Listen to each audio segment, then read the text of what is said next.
plan de relance à qui que ce soit, parce que de toute façon, tout l'exécutif gère l'urgence. Une fois que l'urgence sera derrière nous, c'est-à-dire qu'on aura commencé à contenir l'épidémie, à ce moment-là, les plans de relance qui seront activés seront des plans de relance, à mon avis, très exactement à l'identique, sauf à ce que les gens qui sont l'objet des plans de relance aient eux-mêmes des demandes pour se relancer de façon un peu plus verte et qu'ils y aient pensé à l'avance. Et dans un troisième temps seulement, ce qui est en train d'être éventuellement pensé aujourd'hui, sera discutable au moment où la relance elle-même s'essoufflera. Parce qu'il est vraisemblable qu'on ait un problème avec la relance elle-même. Alors c'est là que je vais venir une autre question, donc je vais faire un petit aller-retour sur la question pétrole et CO2, parce que j'ai vu que la question avait été posée également. Alors, qu'est-ce qui se passe en ce moment sur le pétrole? Une des explications que j'ai entendues, c'est que nous sommes déjà en fait dans l'après-pic et qu'on est déjà en train de vivre une situation de déflation et que cette situation a été engendrée par le choc pétrolier qui s'est étalé de 2008 à 2014 et qui lui-même a été provoqué par le pic de production du pétrole conventionnel. Alors je le refais dans l'ordre. 2008, nous dit l'Agence internationale de l'énergie, le pétrole conventionnel passe par un pic. Du coup, on a ce qu'il est coutume d'appeler maintenant la crise des subprimes, mais qui en fait est une crise énergétique à la base, hein. D'abord, le pétrole commence à se faire un peu plus rare, ou plus exactement, il n'augmente plus. Le PIB décélère et le système financier américain se détricote.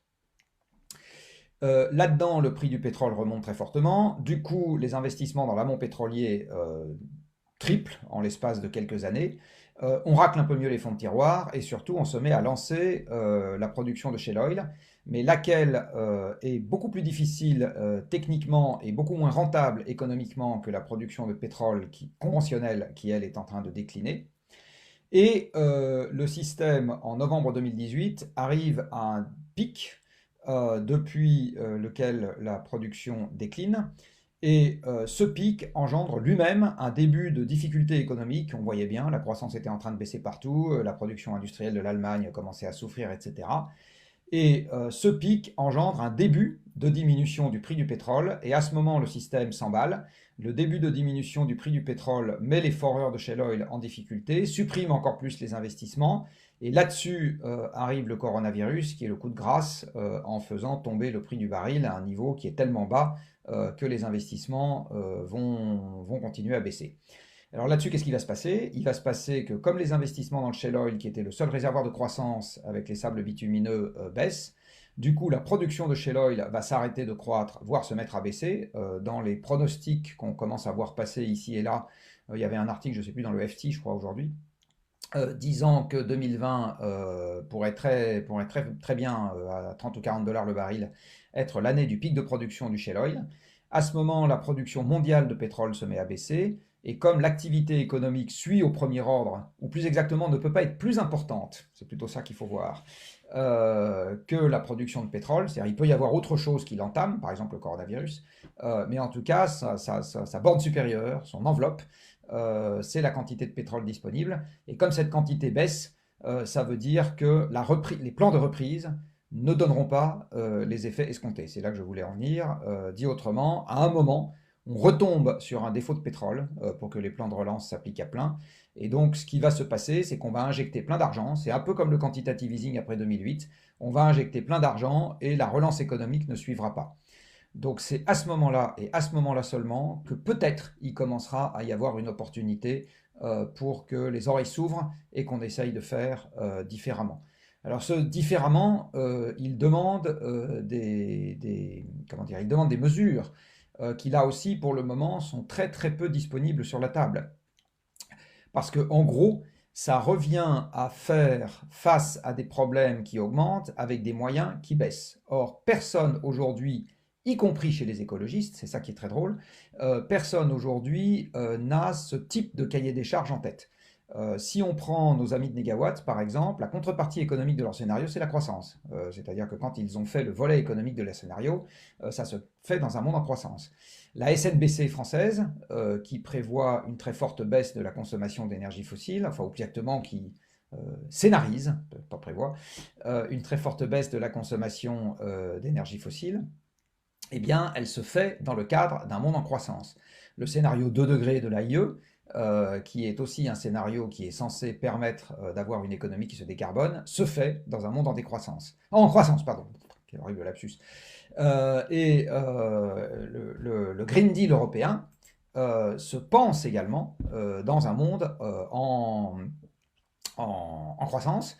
Donc aujourd'hui, sur la table à dessin, il n'y a pas de plan pour gérer un monde avec moins de moyens. Dit autrement, les gens qui ont pensé des mesures activables dans un monde dans lequel globalement les moyens baissent, et je parle bien des moyens physiques, dont les moyens économiques ne sont qu'une représentation, mais dans un monde dans lequel les moyens physiques baissent, pour le moment, les gens qui ont tenté d'y réfléchir sont comment dire, rares.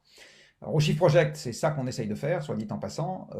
On a déjà essayé de réfléchir en ce sens et on va, à la faveur de ce qui est en train de nous arriver, essayer d'accoucher d'une espèce de crash programme ou de plan qu'on pourrait proposer, dont on ne pense pas qu'il sera encore une fois audible dans les mois qui viennent.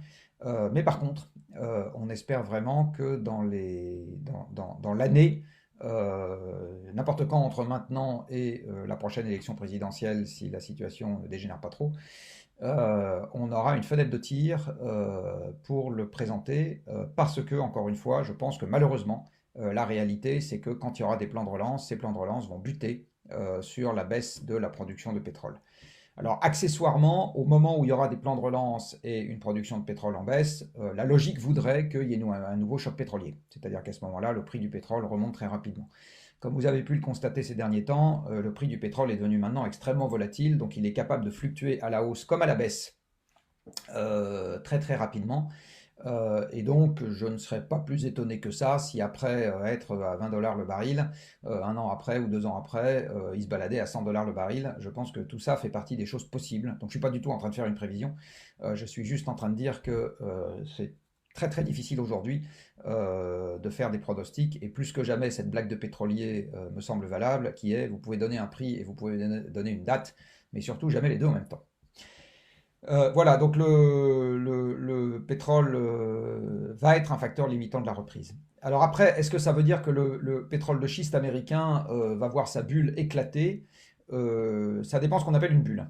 Ce qui me paraît clair, c'est que le pétrole est tellement stratégique pour les États-Unis que je pense que les États-Unis vont soutenir leurs pétroliers par tous les moyens possibles, y compris en demandant aux actionnaires et aux prêteurs de s'asseoir sur la montagne de dettes que les pétroliers ont contractées. C'est-à-dire que le scénario le plus probable pour moi, c'est pas que les foreurs de pétrole de schiste font faillite et que du coup il n'y a plus de pétrole qui sort. Je pense que s'il y a un problème d'approvisionnement, les foreurs font faillite et ils repartent comme en 40 derrière, tout simplement parce que vous savez qu'aux États-Unis, comme en France, il y a une loi sur les redressements judiciaires, le Chapter 11 aux États-Unis, qui permet de redémarrer l'activité à l'abri de ses créanciers. Donc je pense que la production elle-même, elle sera limitée aux États-Unis beaucoup plus par des facteurs géologiques et techniques que par des facteurs financiers. Le shale oil n'a pas gagné d'argent en cash flow depuis ses origines, ça ne l'empêche pas d'avoir continué à produire de plus en plus. Je ne suis pas complètement convaincu qu'il va s'arrêter de produire tout simplement parce qu'il a des difficultés économiques aujourd'hui et qu'il ne peut pas rembourser ses créanciers. Je pense que du point de vue des États-Unis, c'est pas complètement un sujet. Donc, est-ce que la bulle va éclater au sens où il va y avoir de la dette pourrie qui ne sera pas remboursée? Ça, très vraisemblablement. Est-ce que ça va empêcher les producteurs de shale oil de produire? C'est pas sûr. Est-ce que ça va avoir un effet systémique sur l'économie? Je ne crois pas, parce que ça représente un paquet de dettes, mais ça représente un beaucoup plus petit paquet de dettes que la dette des États. Donc je pense que ça... Et c'est beaucoup plus petit que le crédit immobilier qui a mis le feu aux poudres en 2008. Donc je ne suis pas complètement sûr que ce soit un risque systémique. Par contre, je le redis, ce que je crois, c'est que la baisse des investissements, d'une manière générale dans le monde, hein, pas qu'aux États-Unis, avec un pétrole à 20 ou 30 dollars, va avoir un effet sur la production.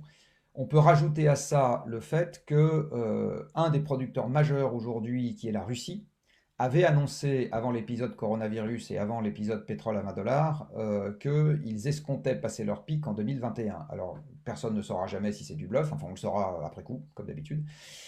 Mais s'il y a un début de réalité à ça, ça veut dire qu'il faut effectivement s'attendre dans les années qui viennent à des soubresauts très importants. Et je le redis, au fait que le plan de relance en business as usual va se heurter de toute façon au mur du pétrole et que c'est à ce moment-là qu'il faudra être prêt avec des propositions concrètes pour ne pas que la population soit laissée dans un désarroi qui alors là sera extrêmement élevé.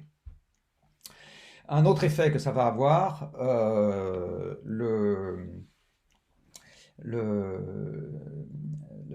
il y a quelqu'un qui me dit c'est pas le coronavirus qui fait tomber le prix du baril, c'est une conjonction qui fait tomber le prix du baril. C'est-à-dire c'est à la fois le coronavirus, le fait que on était déjà en économie qui commençait à se déprimer, et le fait effectivement que les Russes et les Saoudiens ont décidé de ne pas baisser les vannes, de ne pas fermer les vannes pour autant. C'est une conjonction de l'ensemble.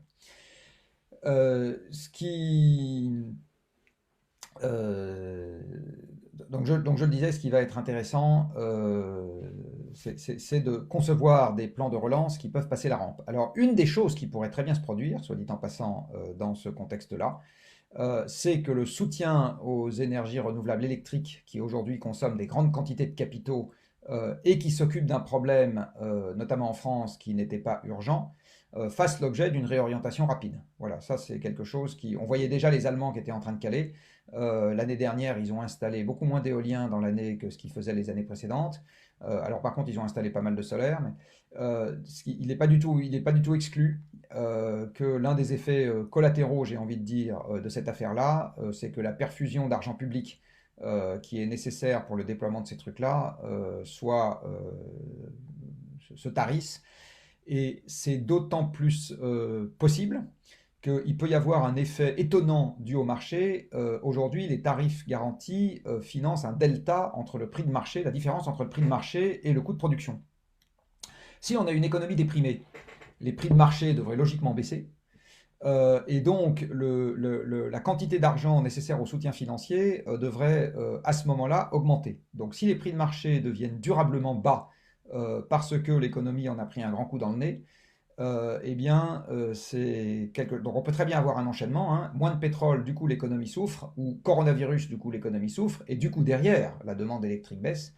Et à ce moment, les prix de l'électricité deviennent durablement bas, et donc paradoxalement, comme pour le moment les ENR sont toujours prioritaires sur le réseau, la quantité d'argent public qu'il faut pour soutenir cette filière augmente. Voilà, ça sera intéressant de regarder ce qui va se passer dans ce domaine-là dans les mois et les années qui viennent.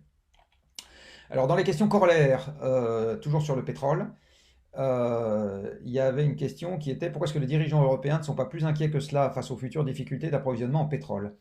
Ça rejoint une autre question qu'on m'avait posée une fois qui est pourquoi est-ce qu'on peut manquer de pétrole et ne pas voir dans le prix? La réponse, en fait, c'est la même réponse aux deux questions. C'est tout simplement que comme il n'y a pas d'élasticité long terme entre le pétrole et son prix, entre la quantité de pétrole disponible et son prix, et que les dirigeants ne surveillent que le prix, en fait, ils pensent que tant que le prix est bas, c'est qu'on n'a pas de problème d'approvisionnement. Ils ne comprennent pas qu'un prix bas peut signifier qu'on a eu un problème d'approvisionnement avant et que ça a cassé l'économie. Ils ne comprennent pas ça. De même que quand on se dit si le pétrole coûte pas cher à la pompe, c'est qu'il y en a assez pour tout le monde. En fait, quand on se dit ça, on ne comprend pas qu'un défaut de pétrole a déjà pu casser l'économie et à ce moment, il y a juste moins de gens qui ont les moyens de rouler en voiture et donc c'est normal que à la pompe le pétrole ne vaille pas plus cher parce que l'offre a changé, mais la demande a changé aussi. Donc les gens en Europe, ils sont intimement persuadés que les marchés étant parfaits, si on doit manquer de pétrole, le prix augmente indéfiniment, et tant que le prix n'augmente pas indéfiniment, c'est qu'on manque pas de pétrole. Voilà, c'est ça c'est la raison pour laquelle ils sont pas inquiets.